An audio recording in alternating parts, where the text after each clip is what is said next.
Amis visiteurs de la chaîne YouTube 7h44, salut! Il y a quelques semaines, une personne m'a laissé comme message, sous une de mes vidéos, que l'enfer n'existe pas, ni le diable. Peu de temps après, j'ai trouvé un livret intitulé « L'enfer de Monseigneur de Ségur » aux éditions Jules Ovine. J'avais déjà lu « Le courage d'avoir peur » de Marie de Meck-Molinier, qui m'avait bien édifié, mais là, c'est plutôt du concret. Il y a 3 chapitres. Y a-t-il vraiment un enfer? Ce qu'est l'enfer? Et enfin, l'éternité des peines de l'enfer. Ça me fait penser que la vie c'est vraiment du sérieux. Dans ce livret, on trouve des exemples d'âmes damnées qui sont revenues. Je propose dans cette série de vidéos de vous les lire. Mais le livret dans son ensemble vaut vraiment le coup. Je vous le conseille très fortement. Il est très bien conçu. S'il y a vraiment un enfer, comment personne n'en est-il revenu? D'abord, l'enfer existe pour punir les réprouvés et non pour les laisser revenir sur la terre. Quand on y est, on y reste. Vous dites qu'on n'en revient pas? C'est vrai, dans l'ordre habituel de la Providence. Mais, est-il bien certain que personne ne soit revenu de l'enfer? Êtes-vous sûr que, dans une vue de miséricorde et de justice, Dieu n'ait pas permis à un damné d'apparaître sur la terre? Dans l'Écriture sainte et dans l'histoire, on lit la preuve du contraire, et, toute superstitieuse qu'elle est devenue, la croyance quasi générale à ce qu'on appelle les revenants serait inexplicable si elle ne provenait pas d'un fond de vérité.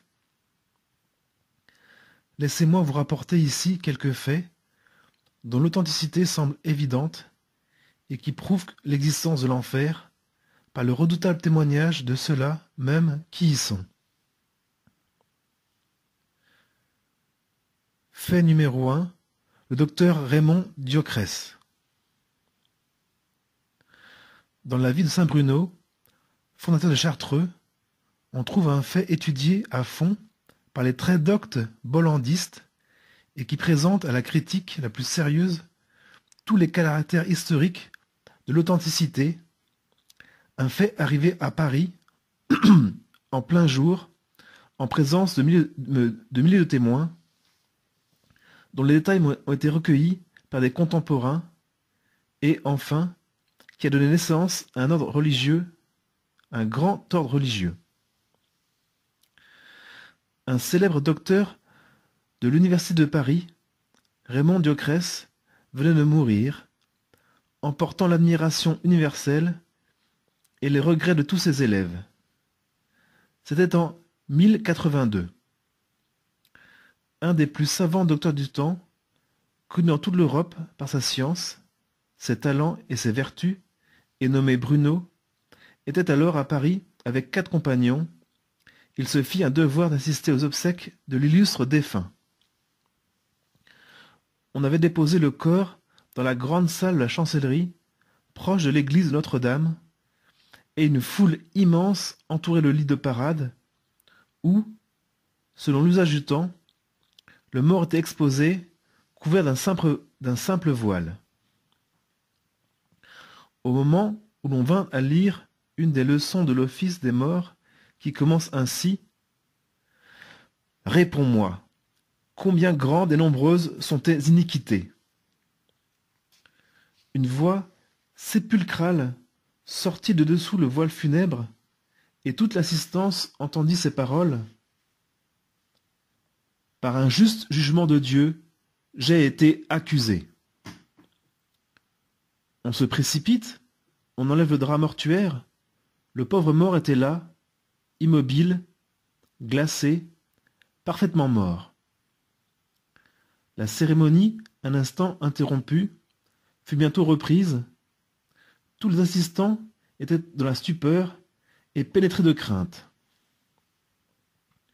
On reprend donc l'office. On arrive à la susdite leçon « Réponds-moi ». Cette fois, à la vue de tout le monde, le mort se soulève et d'une voix plus forte, plus accentuée encore, il dit Par un juste jugement de Dieu, j'ai été jugé. Et il retombe. La terreur de l'auditoire était à son comble. Des médecins constatent de nouveau la mort. Le cadavre était froid et rigide. On n'eut pas le courage de continuer, et l'office fut remis au lendemain. Les autorités ecclésiastiques ne savaient que répondre. Les uns disaient « C'est à réprouver, il est indigne des prières de l'Église ». D'autres disaient « Non, tout cela est sans doute fort effrayant, mais enfin, tous, tant que nous sommes, ne serons-nous pas accusés d'abord, puis jugés par un juste jugement de Dieu ?» L'évêque fut de cet avis, et, le lendemain, le service funèbre recommença à la même heure. Bruno et ses compagnons étaient là comme la veille. Toute l'université, tout Paris était accru à Notre-Dame. L'office recommence donc. À la même leçon, réponds-moi, le corps du docteur Raymond se dresse sur son séant et, avec un accent indescriptible qui glace d'épouvante tous les assistants, il s'écrie « Par un juste jugement de Dieu, j'ai été condamné. » Et il retombe immobile. Cette fois, il n'y avait plus à douter. Le terrible prodige constaté, jusqu'à l'évidence, n'était pas même discutable. Par un ordre de l'évêque du chapitre, on dépouille séance tenante le cadavre des insignes de ses dignités et on l'emporte à la voirie de Montfaucon.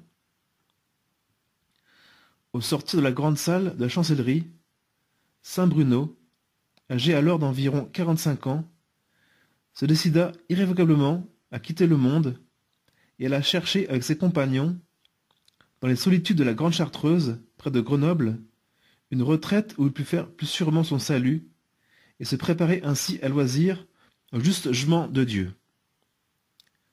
Certes, voilà un réprouvé qui revient de l'enfer, non pour en sortir, mais pour en être le plus irrécusable des témoins. Voilà donc pour le premier revenant.